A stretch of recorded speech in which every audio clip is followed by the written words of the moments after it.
मेरे मौला अली मिंबर सलूनी पर बैठे हैं और ऐसे में अली की पद में सलूनी खचाखच भरी हुई है और एक तौरेत का आलिम खड़ा हुआ, एक यहूदी आलिम खड़े होकर वो कहता है कुछ सवालात उसने पूछे और वो सवालात मैं इसी मिंबर पर 4 बरस पहले बयान कर चुका। उसमें एक सवाल रह गया था जो आज पूरा कर रहा हूं हमारे फरमान साहब की फरमाइश पर। एक सवाल रह गया तो उसने मौला से कहा कि मैं आपसे ये पूछना चाहता हूं कि आपके पास जो कुरान है उसमें सूरा है और सूरे का नाम है सूरह कहफ।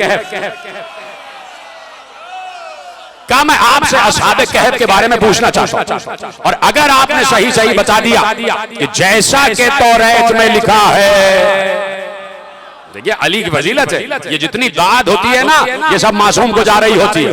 मैं तो हदीस बयान कर रहा हूं, ये मेरे जुमले थोड़ी ये मेरे जुमले थोड़ी, ये तो मासूम के जुमले बयान कर रहा हूं। और अब चाहने वाले बोलते कि हाँ मेरे मौला ने सद्दक़ता या अली, सद्दक़ता या अली, सद्दक़ता या अली। और आपको खुदा सलामत रखे कि अब कहा कि ये बताइए कि सूरह मुबारक के कहफ में असहाबे कहफ का तज़किरा है, तो क्या आप असहाबे कहफ के बारे में बता सकते हैं? कहा कि हाँ मेरे मौला ने पूरा सूरह कहफ सुनाया और कहा कि अगर चाहता है तो तफसील भी बयान कर देता हूं। चाहता है तो तफसील भी बयान कर देता हूं। और मेरे मौला ने कहा तौरात खोल के बैठ जा, तौरात खोल के बैठ जा और मेरी गुफ्तगू सुन, जहां पर इख्तिलाफ हो मुझे बता देना। मेरी गुफ्तगू सुन। एक बार मेरे मौला ने बयान किया कि मगरिब में एक शहर है, उस शहर का नाम है शहर अफसोस, और जब उस शहर में इस्लाम आ गया तो उस शहर का नाम हुआ तरतूस। वहां एक बादशाह हुकूमत करता था, बड़ा नेक दिल बादशाह था, बड़ा इंसाफ पसंद आदिल पसंद बादशाह था। लोग उसकी बादशाहत में बड़ी सुकून की जिंदगी गुजार रहे थे। कहा कि फारस के बादशाह को मालूम हुआ कि एक शहर है शहर अफसोस कि जहां पर नेमतें ही नेमतें हैं, जहां सुकून ही सुकून है, जहां अमन ही अमन है। तो उसने फैसला किया उस शहर पर हमला किया जाए और वहां कब्जा किया जाए। रोकता हूं मैं, ये मगरिबी ताकतें आज तक यही कर रही हैं कि जहां अमन देखती हैं, जहां नेमतें देखती हैं, कभी ईस्ट इंडिया कंपनी बना के दाखिल हो जाते हैं। हाय हाय हाय, कभी कुछ, कभी फ्री मेसन्स, कभी फलाना इल्यूमिनाटी, ये वो करके दाखिल हो जाते हैं। अमन किसी और मुल्क में बर्दाश्त नहीं कर सकते, ये अमन सुकून किसी और मुल्क में बर्दाश्त नहीं कर सकते। वो कहते हैं अगर ये नेमतें तुम्हारे पास हैं तो हमें दो, तुम गड्ढों में रहो, तुम कब्रों में रहो। तो कहा कि वो बादशाह, फारस का बादशाह, उसने लश्कर तैयार किया और उस शहर अफसोस पर हमला कर दिया, उस बादशाह को कत्ल कर दिया और उसकी जगह जाके मसनद पर बैठ गए। और उसने एक बड़ा तवील महल तैयार किया जिस महल में वो हुकूमत करने लगा। एक बार जैसे ही अली आगे बढ़े, यहूदी खड़े होकर कहता है कि मैं आपको रोकना चाहता हूं। क्या कहा कि बात ये है, ये बताइए उसका महल था कैसा, जरा बताइए तो उसके महल की तफसीलात तो बताएं। कहा सुनो, उसका महल 4 मुरब्बा मील में फैला हुआ था, 4 मुरब्बा मील में फैला हुआ था।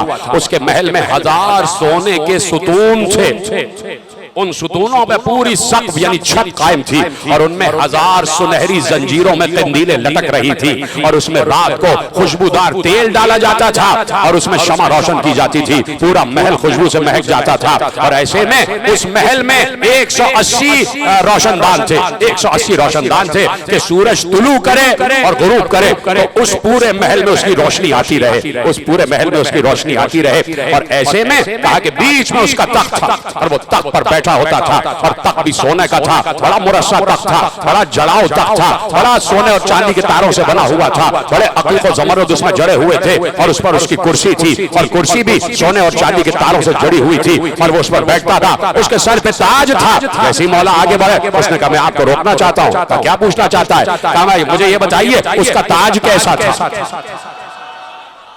कैसे सुन रहे हैं आप? सलामत रहे, यही मैं देखना चाहता हूं। कैसे आपके चेहरे पे मुस्कुराहट आती रहे कि मौला का जिक्र ऐसे सुन रहे। कहा कि मैं आपसे पूछना चाहता हूं कि उसके ताज की तफसील बताएं, उसके थ्रोन की, उसके ताज की तफसील बताएं। कहा कि उसका ताज गोल ताज था, उसमें 9 रुकन थे, 9 अरकान थे, हर रुकन के ऊपर एक कीमती मोती जड़ा हुआ था और उस मोती से ऐसी शुआएं फैलती थी और रात को ऐसा लगता था कि जैसे सूरज निकल आया। इतना रोशन और जरखेज ताज उसने पहना हुआ था। था और ऐसे में वो कुर्सी पे आके बैठ जाता था और 80 कुर्सियां सोने की एक तरफ, 80 कुर्सियां सोने की एक तरफ जो 80 कुर्सियां थी उस पर उसके मुसाहिबीन बैठते थे, उसके चाहने वाले बैठते थे और एक तरफ जो 80 सोने की कुर्सियां थी उस पर फौजी बैठते थे और पीछे उसके 50 जर्री कमर गुलाम खड़े रहते थे कि जो चढ़ाऊ जेवरात पहने हुए, उनके कानों में बुंदे, उनके गले में बेहतरीन सोने और चांदी के जेवरात थे और वो बादशाह के पीछे खड़े रहते थे और वो बड़े बड़े कामत गुलाम थे और उन्हीं गुलामों के कबीले से उसने 6 अफराद को मुंतखब किया था। 3 एक तरफ बैठते थे, 3 एक तरफ बैठते थे। ये 6 अफराद उसके मुशीर थे और इन 6 के बगैर, इनके मशवरे के बगैर वो कोई काम नहीं करता था। अली आगे बढ़े तो उसने कहा मैं आपको रोकना चाहता हूं। तो क्या पूछना चाहता है? कहा जरा उन 6 के नाम तो बताइए, जरा उन 6 के नाम तो बताइए। क्या 3 दाएं तरफ, 3 बाएं तरफ, 3 दाएं तरफ, 3 बाएं तरफ। कहा कि जो दाएं तरफ बैठते थे उनमें से 3 का नाम महसलमीना, महसलमीना और तमलीखा। जो बाएं तरफ थे उनका नाम फतर, लमियूस, कश्तूस और सादिनोस। का 3 इधर, 3 इधर, ये 6 हो गए और ये 6 उसके असहाब थे जिनके मशवरे के बगैर वो कोई काम नहीं करता था, कोई काम नहीं करता था। का सुनो, जैसे ही वो दरबार आके सजाता था, दरबार में बैठता था, अली बयान कर रहे हैं, अली बयान कर रहे हैं। आप सुन रहे हैं कि अली कैसे बयान कर रहे हैं? मैं अभी 5 मिनट बाद चला जाऊं और मुझसे कोई पूछे कि मजलिस का हाल तो बयान करें, मैं कहूंगा सामने हमारे फरमान साहब बैठे थे, वो हमारे चचा जान बैठे थे, ये जनाब अहमद साहब बैठे, यहाँ पे ये बैठे, यहाँ पे ये बैठे, यहाँ पे औन साहब बैठे, ऐसे अलम लगे हुए थे, ये पंखा लगा हुआ है, यहाँ पर बैनर लगा था, यहाँ पे ये है, यहाँ पे अलम सजे हुए हैं, यहाँ ये बुजुर्ग बैठे हैं। तो कहेंगे कि क्या तो ऐसे बयान कर रहे हैं जैसे आपने सब देखा हुआ है? मैं कहूंगा मैं वहां था तभी तो बयान।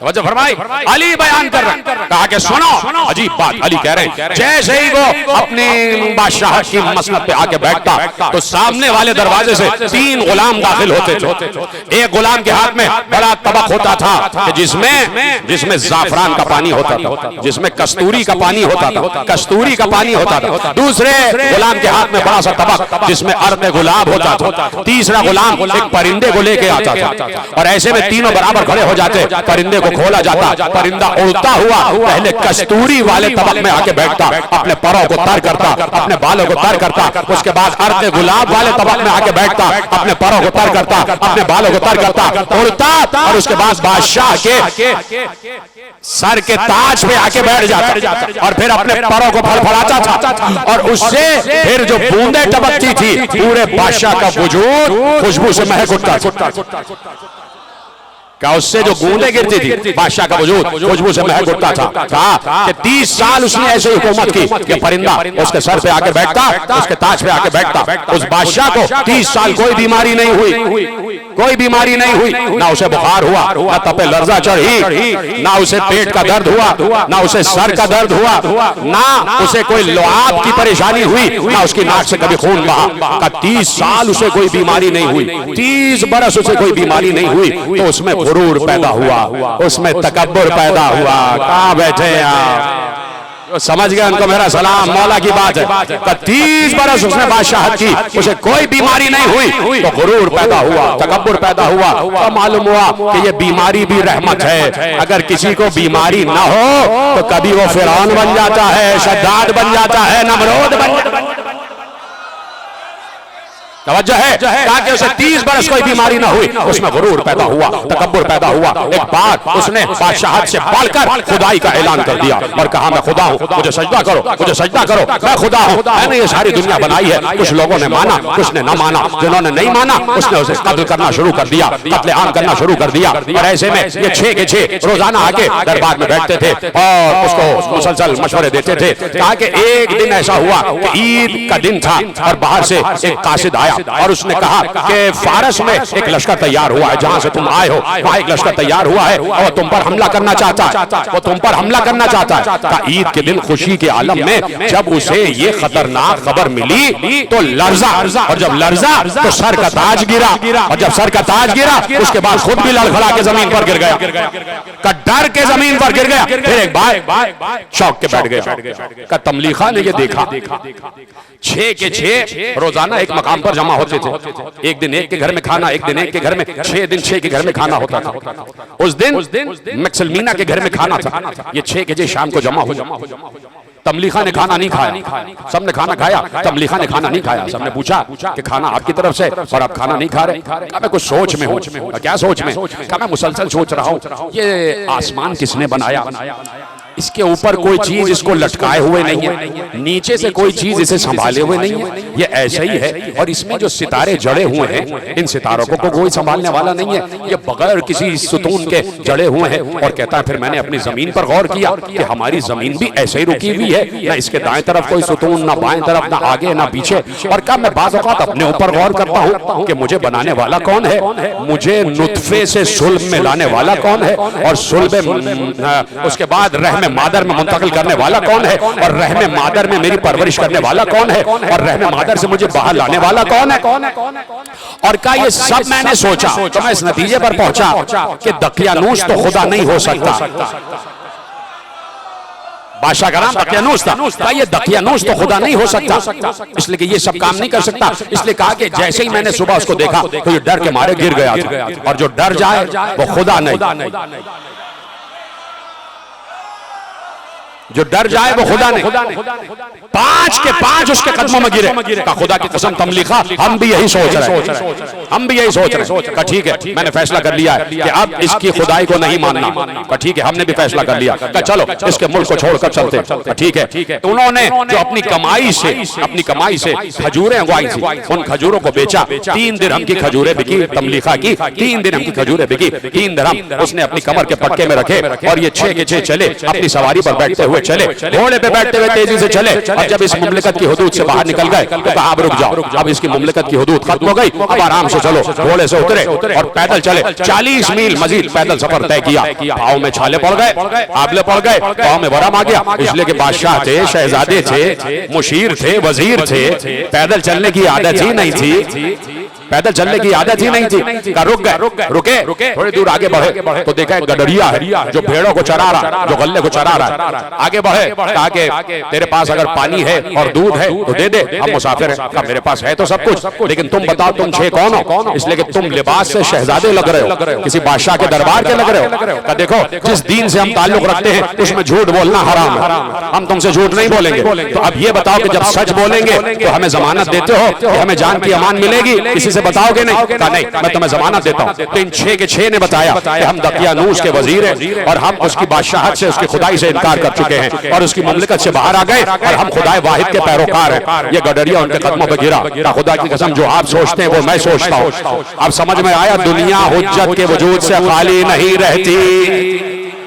कौन है जो उन्हें सबीलुल्लाह की तरफ ला रहा था, कौन है जो उन्हें खुदा के रास्ते की तरफ ला रहा था? कोई ना कोई तो है, चाहे वो हुज्जत ज़ाहिरी हो चाहे हुज्जत बातिनी हो, कोई तो है जो लेके आ रहा है। तो कहते हैं कि गडरिया भी गिरा। उसने कहा मैं भी आपके साथ हूँ, लेकिन आप ठहरिए, मैं ये गल्ला, ये जानवरों का जो पूरा गल्ला है उसके मालिक के हवाले करके आता हूँ। ये रुक गए, मालिक के हवाले किया, वापस आया, उसके पीछे पीछे एक कुत्ता भी आ गया, उसके पीछे पीछे एक कुत्ता भी आ गया। जब ये चलने लगे तो कुत्ता भी साथ साथ चला। मेरा मौला बयान कर रहा है, मेरा मौला बयान कर रहा है। एक बार यहूदी ने कहा रुक जाएं।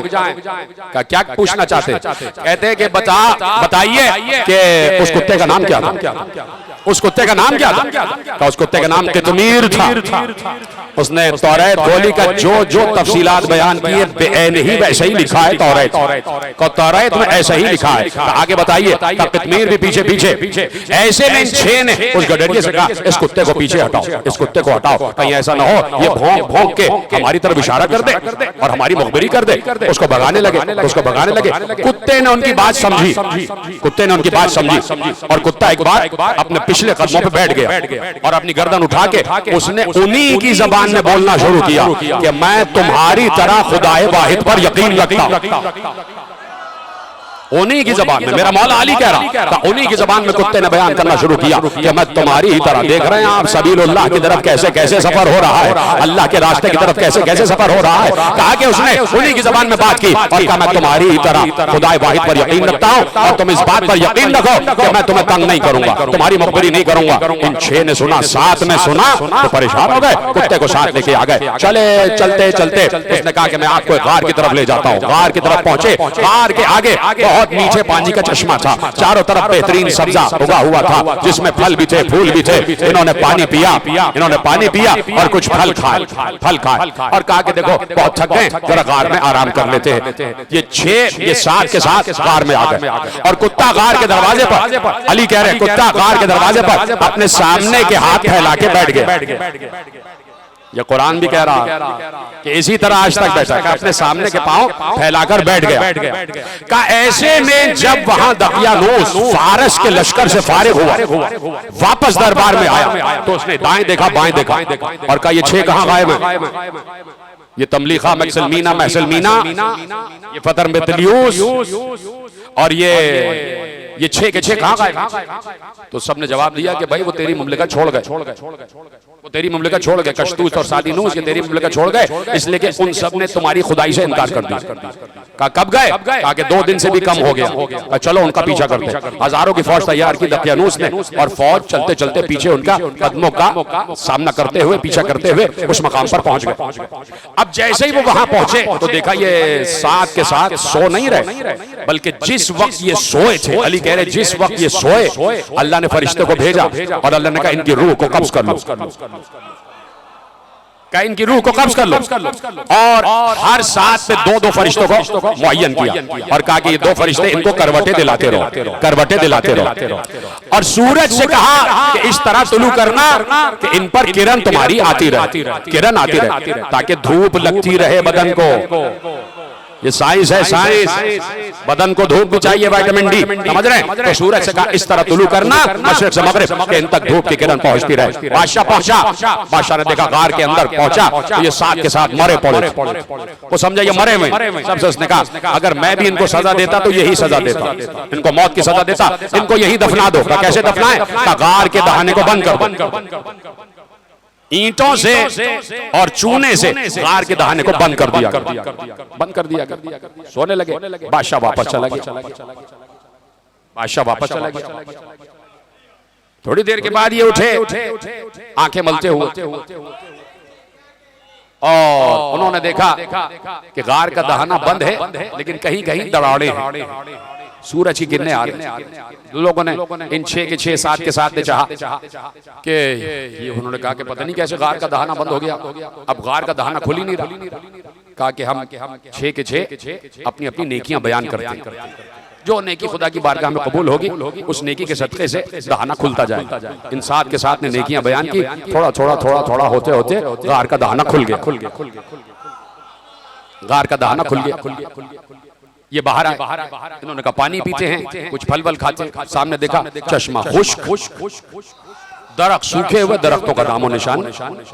उन्होंने कहा कि शाम को सोए थे और अभी 3-4 घंटे हुए हैं सोए हुए, ये पानी कैसे खुश्क हो गया, ये चश्मा कैसे खुश्क हो गया, ये दरख्त कहाँ चले गए, ये आबो बेआबो गया, सहरा में बदल गया। कहा कि अच्छा जाओ कुछ खाने पीने के लिए खरीद के लाओ। तमलीखा के पास 3 दिरहम थे, तमलीखा ने कहा मैं लेके आया। चलते चलते चलते चलते शहर में दाखिल हुए, लेकिन तमलीखा ने जाने से पहले गडरिये से कहा कि तुम मेरा लिबास पहन लो, मैं तुम्हारा पहन, ताकि कोई हमें पहचाने नहीं। वो समझ रहे कि दकियानूस के दरबार का लिबास है, लोग पहचान लेंगे और दकियानूस हमें मार डालेगा। गडरिये का लिबास पहना, नकाब डाला, चलते चलते चलते चलते शहर में दाखिल हो। अब उसने चारों तरफ शहर को देखा, शहर के दरवाजे पर एक परचम लगा हुआ, उस परचम पे लिखा था ला इलाहा इल्लल्लाह ईसा रूहुल्लाह,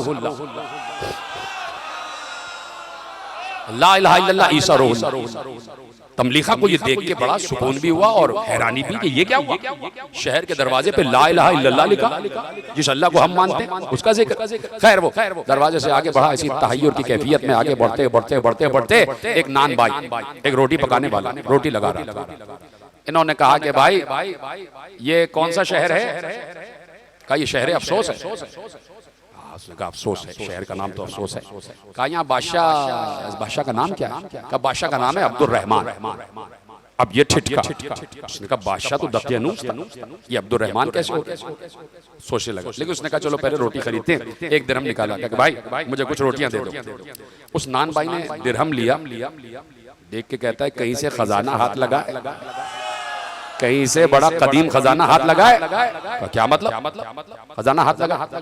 कहा कि देखो सीधी शराफत से बता दो, खजाना आधा आधा बांट लेते, और अगर तुमने बहस की तो मैं बादशाह को शिकायत कर दूं। कहा भाई मुझे कोई खजाना नहीं मिला, ये तो हमारे मुल्क का सिक्का है जो मेरे पास है, मैंने खजूरें बेची थी और 3 दिरहम की खजूरें बिकी।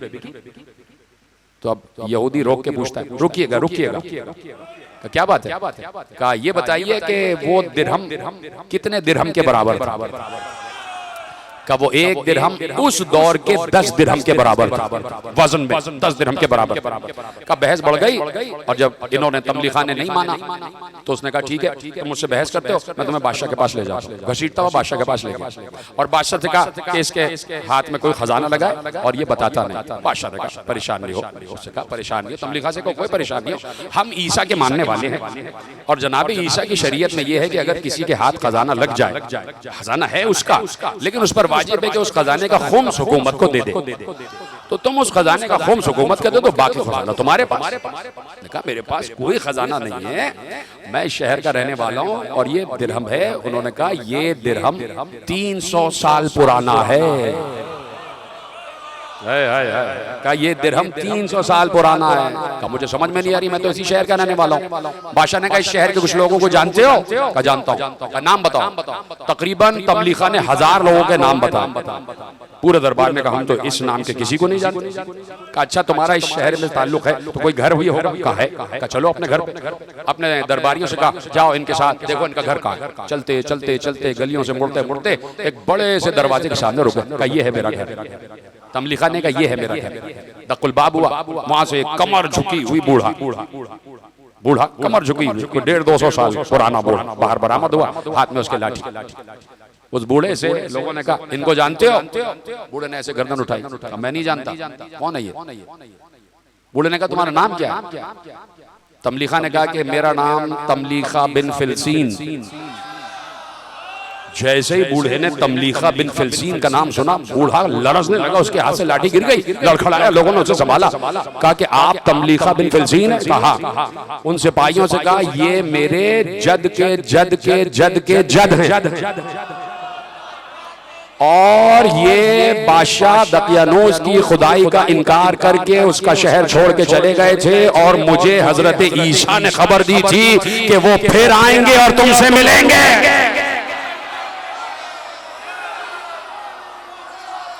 वो फिर आएंगे और तुमसे मिलेंगे, ये वही हैं। जैसे ही बादशाह को खबर पहुंची, बादशाह तेजी से घोड़े पे बैठ के आया, उसके दरबारी भी साथ आया। बादशाह घोड़े से उतरा, मेरे मौला बयान कर रहे हैं, बादशाह घोड़े से उतरा, उसने तमलीखा को उठा के अपने कांधे पे बिठा लिया। तमलीखा को उठा के अपने कांधे पे बिठा लिया। पूरे शहर में बड़ी खुशी हो गई कि जनाब ईसा की पेशन गोई पूरी हो गई, जनाब ईसा की पेशन गोई पूरी हो गई। ईसा ने कहा असहाबे कहफ आएंगे। हाय हाय हाय। ईसा ने कहा असहाबे कहफ आएंगे। मेरे मौला अली ने कहा कि मेरे बेटे के पीछे पीछे ईसा आएंगे। पेशन गोइयां तो पूरी होनी है ना। जब ईसा की पेशन गोई पूरी हुई तो फखरे ईसा की भी पेशन गोई पूरी होगी।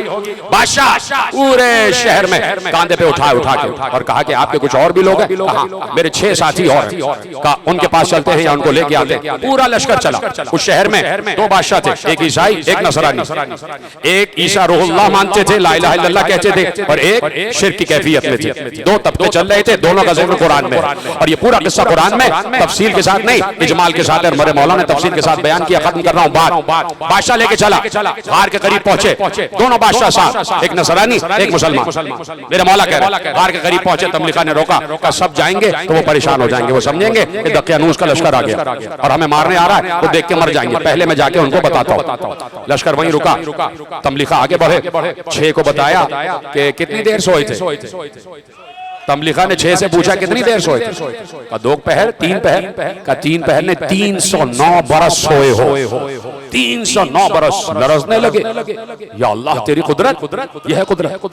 का 309 बरस, हम साथ के साथ 309 बरस सोए। कब क्या करें? का बात यह है कि हमें फिर खुदा से दुआ करनी चाहिए कि ये हमारी वजह से कहीं आजमाइश में ना पड़ जाए, कहीं इम्तिहान में ना पड़ जाए। हमें फिर खुदा से दुआ करनी चाहिए। इंसान के साथ ने खुदा से दुआ की, परवरदिगार हमारी रूह को दोबारा कब्ज कर लो। ये फिर गार में गए, इनकी रूह अल्लाह ने कब्ज कर ली, और फिर अल्लाह ने गार के दहाने को बंद किया। जब बादशाह ने बंद किया था तो खुल गया, जब अल्लाह ने बंद किया तो आज तक न खुल सका। वह साहब कहफ आज भी मौजूद। ये दोनों बादशाह दाखिल हुए, गार का दरवाजा बंद हो चुका था। दोनों में बहस हुई कि ये साहब कहफ हमसे ताल्लुक रखते हैं, वो कहने लगा हमसे ताल्लुक रखते हैं। दोनों में लड़ाई हुई और मुसलमान बादशाह जीता।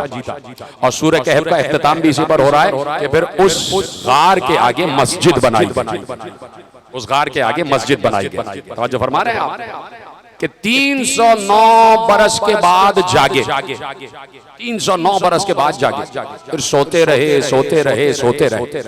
फिर किसी ने एक आवाज दी, हल मिन नासिरी यंसुरना, हल मिन मुगीसिन युगीसुना। किसी ने करबला की तपती हुई रेत पर आवाज दी, है कोई मेरी नुसरत करने वाला, है कोई मेरे इस्तिगासे पे लब्बैक कहने वाला? तो फरिश्तों ने लब्बैक कही, मलाइका ने लब्बैक कही, जिन्नात ने लब्बैक कही, जमीन ने, आसमान ने, हवा ने, पानी ने। और खुदा की कसम लिखा है कि अस्हाबे कहफ तक आवाज पहुंची, अस्हाबे कहफ तक आवाज पहुंची, और वहीं से अस्हाबे कहफ ने लब्बैक कहा, और हुसैन तक अस्हाबे कहफ के लब्बैक की आवाज पहुंची। हुसैन चूंकि हुज्जते जमाना है, हुसैन ने वहीं से इशारा किया कि आपका मौका कुछ और है, आप जैसे हैं वैसे ही लेट जाइए, आप जैसे हैं वैसे ही सो जाइए। मेरे अजीजों, सब ने हुसैन की आवाज पर लब्बैक कही। जिनसे हुसैन चाहते थे उन्होंने न कहा, उन्होंने न कहा। वो हुसैन को तीर मारते रहे, हुसैन को नेज़े मारते रहे, हुसैन पर तलवारों से हमला करते रहे, हुसैन पर लाठियों से हमला करते रहे। लेकिन खुदा की कसम, आखिरी जुमले तकरीर के कल तफसीली मसाइल बयान करूंगा। जिस वक्त हुसैन आवाज दे रहे थे, आपकी आवाज बुलंद हो जाए, आखिरी जुमला कहने जा रहा हूं। जिस वक्त हुसैन ने आवाज दी, हल मिन नासिरी यंसुरना, हल मिन मुगीसिन युगीसुना, मलाइका में से जिब्राइल ने कहा मैं हाजिर हूं। हुसैन ने कहा तुम्हारी मदद नहीं चाहिए। फरिश्तों ने कहा हम हाजिर हैं। हुसैन ने कहा तुम्हारी मदद नहीं चाहिए। जाफर जिन ने कहा मैं हाजिर हूं। हुसैन ने कहा तुम्हारी मदद नहीं चाहिए। अंबिया ने कहा हम हाजिर हैं। हुसैन ने कहा आपकी मदद नहीं चाहिए। जमीन ने कहा मैं हाजिर हूं। हुसैन ने कहा मदद नहीं चाहिए। पानी ने कहा मैं हाजिर हूं। हुसैन ने कहा मदद नहीं चाहिए। हवा ने कहा मैं हाजिर हूं। हुसैन ने कहा नहीं चाहिए। जब सबकी मदद को रद्द कर दिया तो लिखा यह है कि हुसैन के जुलजना की पुश्त से एक बीबी की आवाज आई, ए मेरे लाल, ये मां मदद करे, ये मां तो मुहर्रम से तेरे इस मरकत की खाक को अपने बालों से झाड़। अला लानतुल्लाह।